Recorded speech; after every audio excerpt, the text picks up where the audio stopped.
it's very, very important to involve the principal actors, the local farmers, in the construction or building local policies that it provides better conditions, better requirements that is include there in all the actions and the strategies of this territory.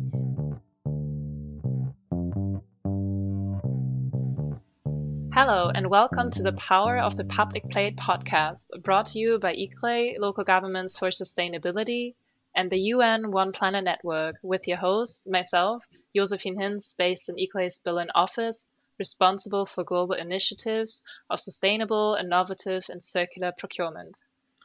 And I'm Peter Defranceschi, running ICLEI's Brussels office and global food program. ICLEI is a European and global network of local and regional governments committed to integrated, sustainable development.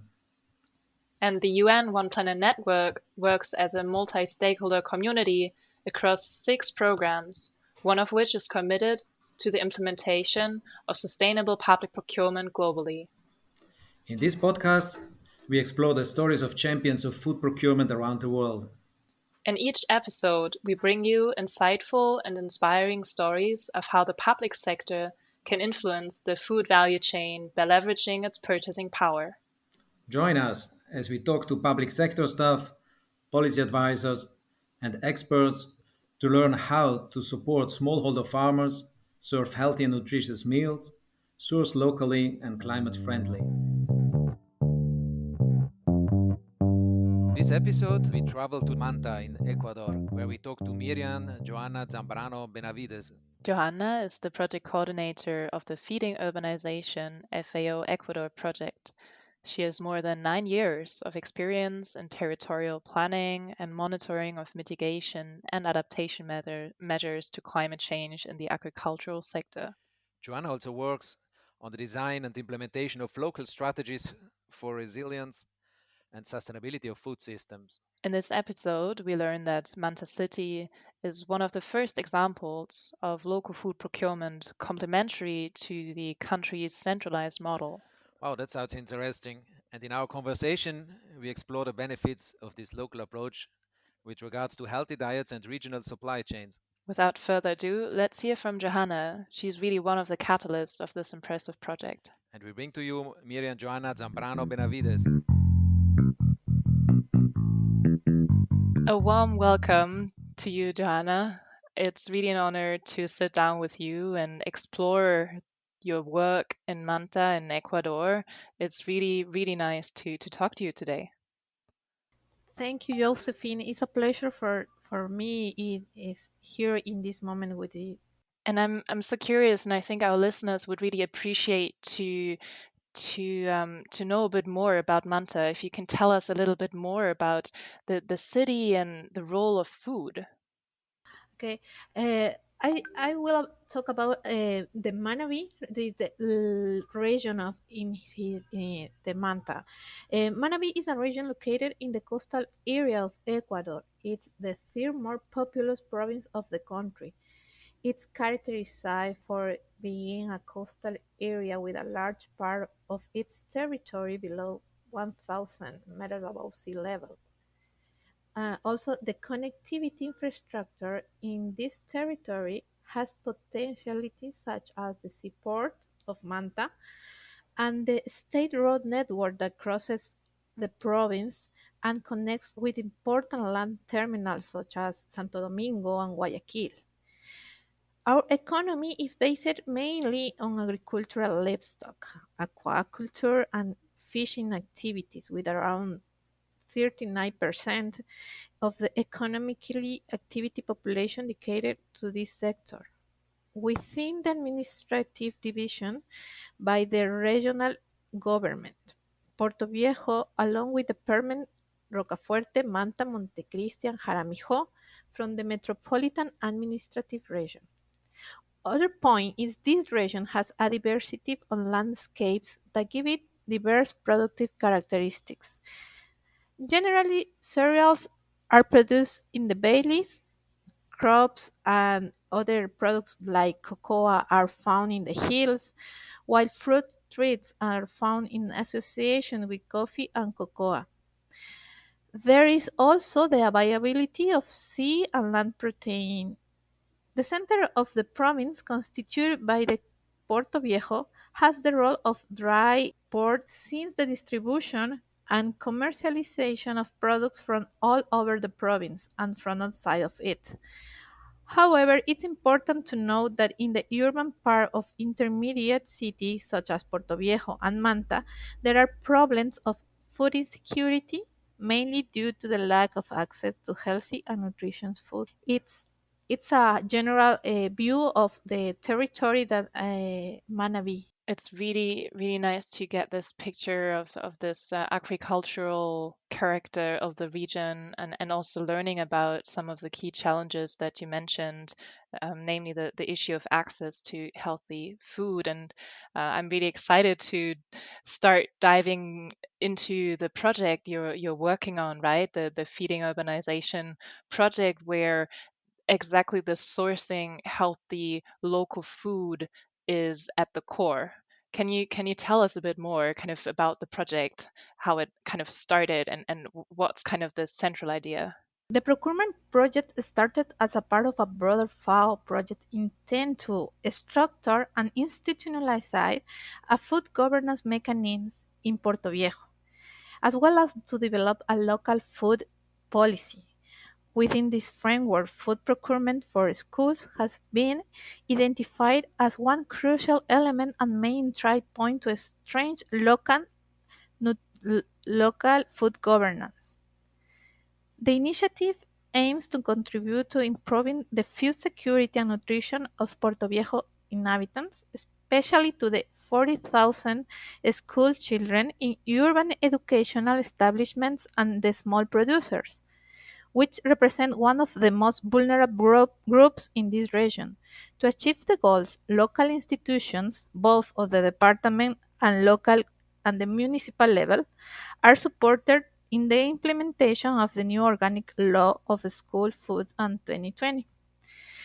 This law guarantees children the right to food and nutritional in sustainable manner through inclusion of natural, fresh, and varied food, taking into consideration the interculturality of the student population, but the development of the local economy and family farming, and incorporating processes of oversight, participation, and permanent co-responsibility of the educational community. Despite the new law, in Ecuador, school food procurement is characterized by a centralized system in which contracts are currently awarded to a few large corporations through reverse auction catalogs for the supply of a set of industrialized food items, making very difficult to the linkages with the local agriculture and the introduction of fresh and diversified food. This is the most effort that I am doing. Through the procurement project, support is provides not only the local institutions but also the local scale producers and family farmers, thus better linking public food markets with local supply and providing broader benefits not only in the terms of nutrition but also in the terms of economic and rural development. It's really inspiring to hear this, let's say, very holistic approach that you're doing with this project, not only looking at the local economy but actually linking it with nutrition. And as you mentioned, and I do want to unpack just for a moment the procurement system a little bit more. You already mentioned in Ecuador, normally it's centralized, the food procurement there, it's normally going through a few big companies, which is often then linked with highly processed food items that are then served in, for instance, school canteens. How is your project different, and how can you, let's say, make an exception to the centralized procurement system? How is it possible? Well, as we mentioned above, the procurement model adopted in Ecuador for school foods was a centralized one, managed by the central government. So this model imposed many challenges for this for the inclusion of local farmers and products. So it was important, therefore, to implement changes to move towards a more sustainable model, which will allow complying with the nutritional, social, and economic objectives of the new law. We could identify some challenges in this process. First, we can mention challenges on the policy and decision maker levels, both central and decentralized institutions, due to knowledge gaps about the current school feeding regulations and its practical implementation. Besides the fact that the new law, organic law of school food, forces the achievement of context-specific goals such as local economic and rural development. So far, local institutions have played a marginal role in a public food procurement programs for school feeding.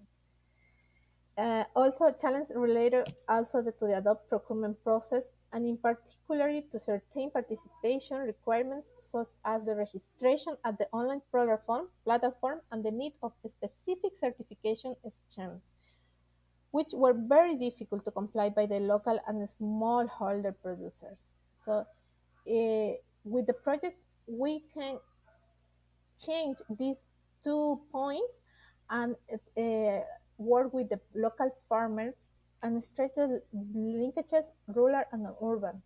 Right. So to overcome this barrier of all the kind of bureaucratic hurdles, for instance, right? And so kind of let's focus on the farmers a little bit more. Kind of what is their reality right now, and what's the, let's say, the change you want to create through the project?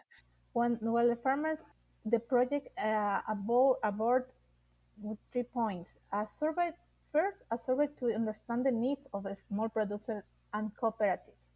It was started with a mapping of producers and since mapping producers and organizations according to the productive dynamics and season, the season of products. In this case, of pilot on Orange, through field trips by the technical team of the district and provincial governments, volumes and production were estimated. Two, development of capacity building programs that allows cooperatives and producer organizations to meet the administrative and legal requirements of organizations. The starting point was to comply with the administrative requirements of the unique register of taxpayers and the accreditation by the Popular and Solidarity Institute of Popular Economics. At the same time, support was provided on legal aspects concerning the constitutions of the organizations, as well as support has been provided to the technical teams of the local government for them to support similar process with other producers organizations in the future. And the last ones of cooperative of producers organization is registered as a suppliers. The invitation to participate to tenders is automatically sent through the platform to all suppliers located in the area where fund purchase has to be done. Right. I think this is really interesting to what you shared, these 3 points, and just to understand it a bit more. So one aspect is really to strengthen the capacity of the local small farmers to know how to work towards supplying to the public sector market. But actually, another angle here is not only about training the farmers or the suppliers, but to create an understanding at the local government level, right? So to train the procurers of how to do the procurement differently, that it's friendly towards the farmers, right? Yeah, it's very important the decision maker levels and the commitment to them. In fact, the local government of province, its commitment to scale up the pilot, the piloting to the 22 municipalities that it has. Wow. So that's also the plan, not to do just one, but actually to share this model and apply it elsewhere. Yeah, the challenges and the commitment to take the local government, it's to provide to 22 municipalities to the model of more friendly to access and strengthen the linkages urban and rural. Yeah, so you have that commitment, right, at the local level to really invest into that, let's say, uh, local partnerships. Can you share? Can you kind of explain what are the advantages of this? Just to kind of take a step back and kind of explain to our listeners why is it so important to build these linkages? I believe it's both of them.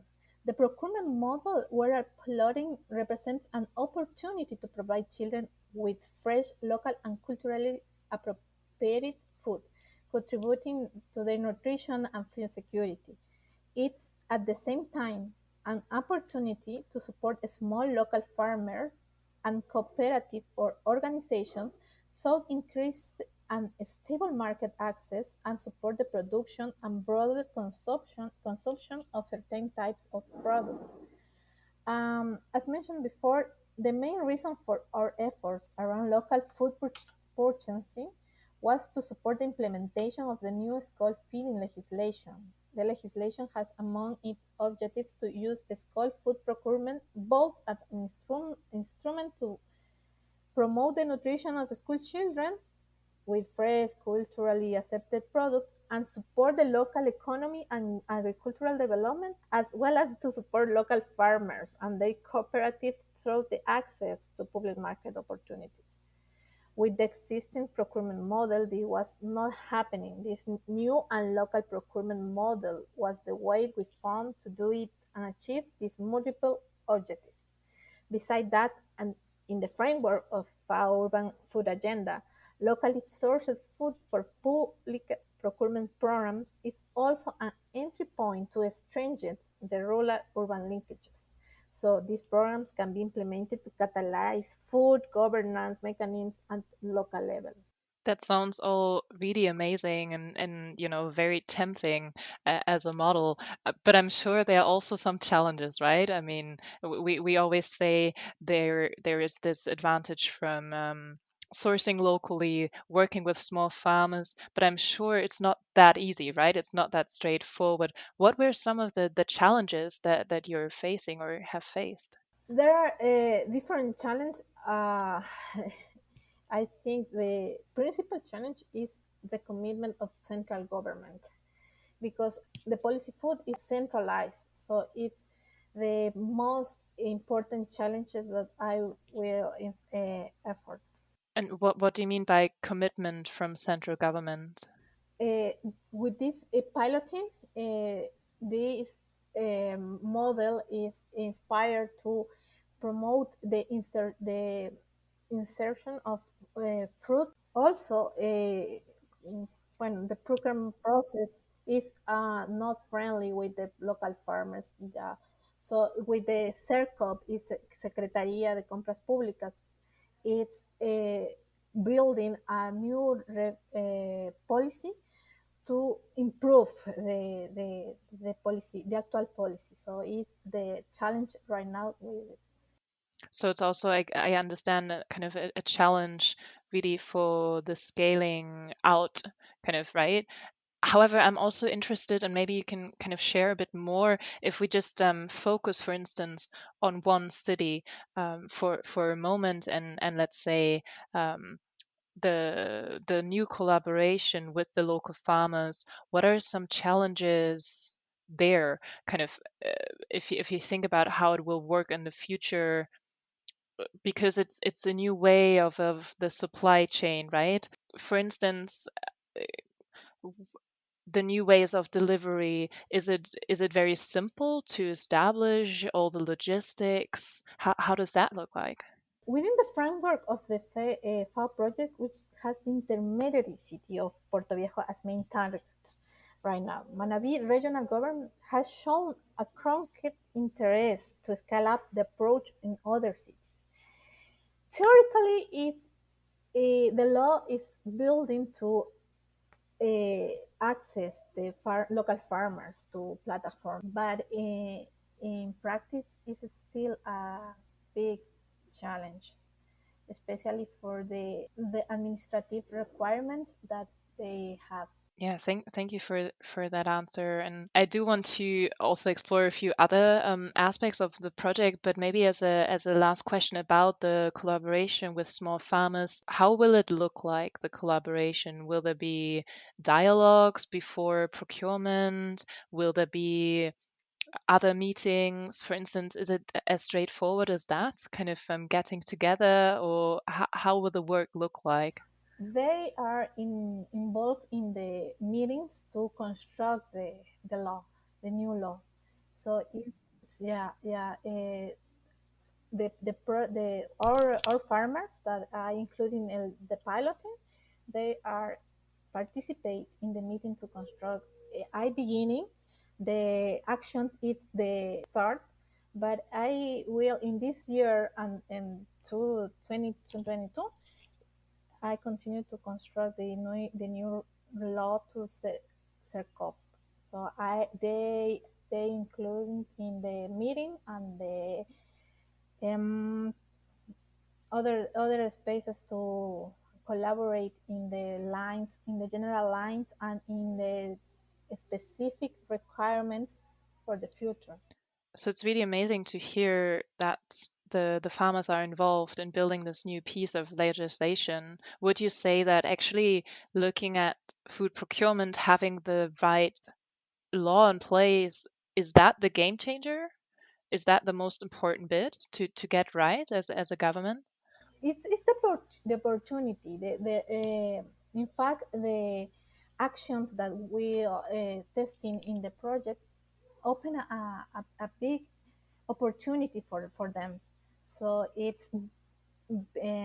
we can visibilize the efforts of local farmers. So it's taking a protagonic role in the construction of the policy.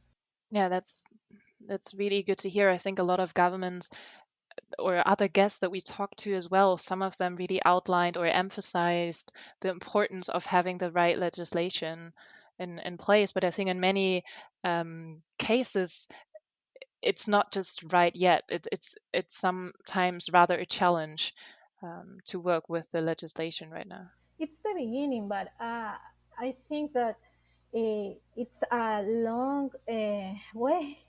So, especially the commitment of local government is it's the most important step that they provide the space in these national meetings. So you would say the local governments in Ecuador, they play a very important role towards changing the whole, let's say, country level legislation or let's say commitment to sustainable food. Yeah, because there are decentralized actions. So the local governments will provide the uh, um, tools and local policy that it's calling up to the national policy.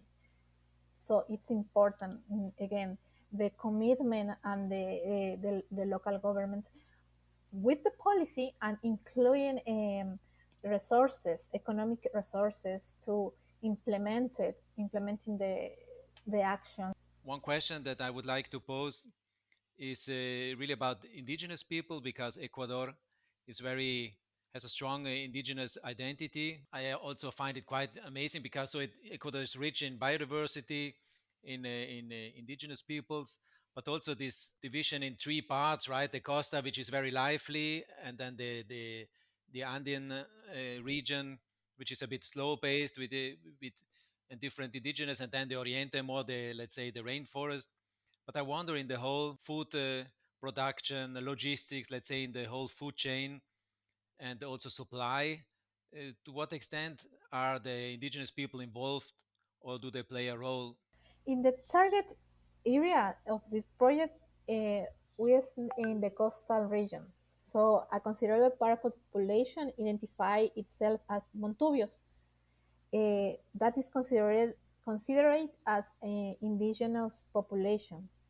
This population is mainly likened to agricultural production, logistic, and food retailing. So these actions, it's same to the other region, Sierra region and Oriented region, with the methodological and practices that are will proven.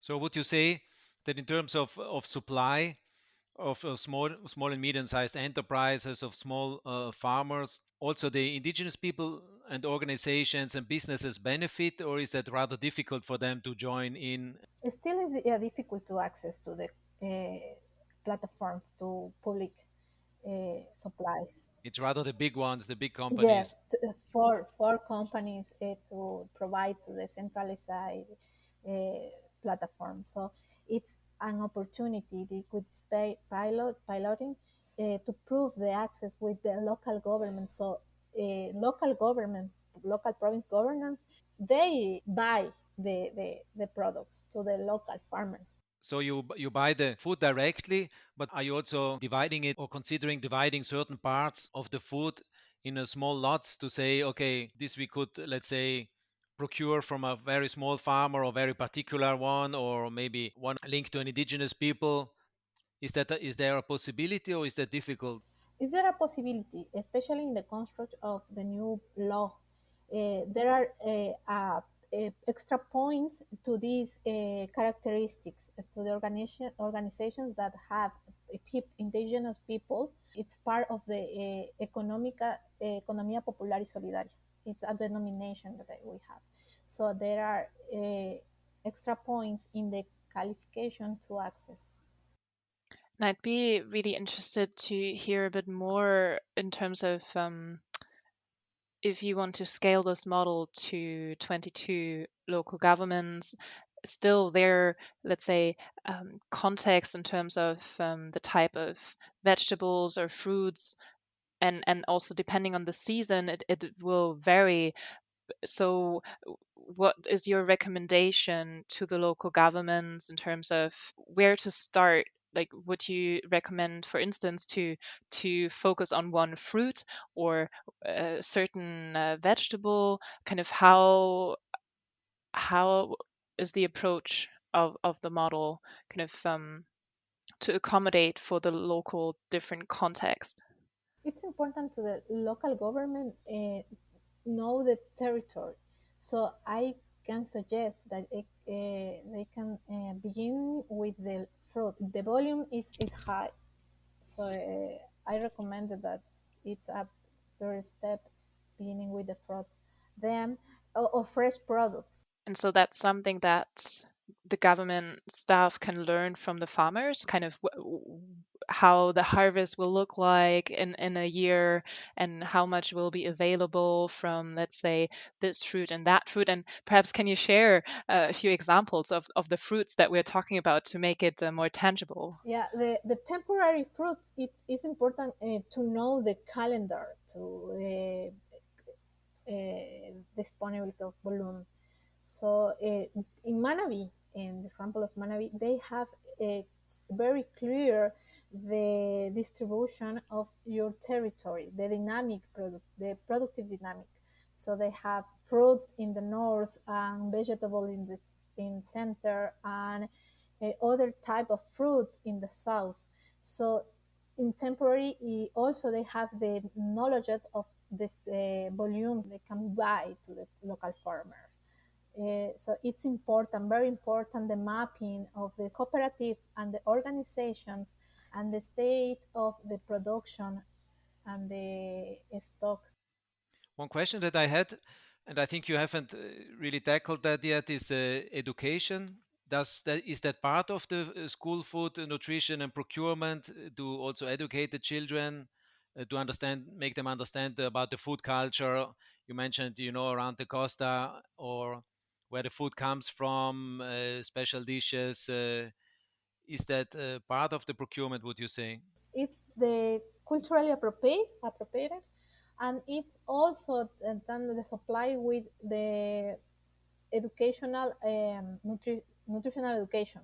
So we have the GABAs, guías alimentarias basadas en alimentos. So it's the complement to the provide to the feed to the schools the fruit. So it's together.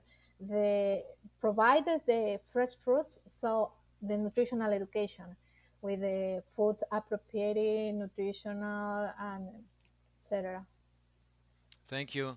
And how would you describe, how would you see it in general, the impact of procurers and the role of the procurers with the food value chain from, let's say, farm to fork? Where would you say, what would you tell procurers in terms of when they purchase food, where they have most impact? Also, in your thinking about your specific project. There are big effort, a big challenge, pardon, to big challenge. There are a lot of efforts to farm to farm, for example. So it's the local policy still not the conditions to facilitate or to uh, improve these linkages. So because this point in the project we can choose with the so provide with the food the educational food in the schools.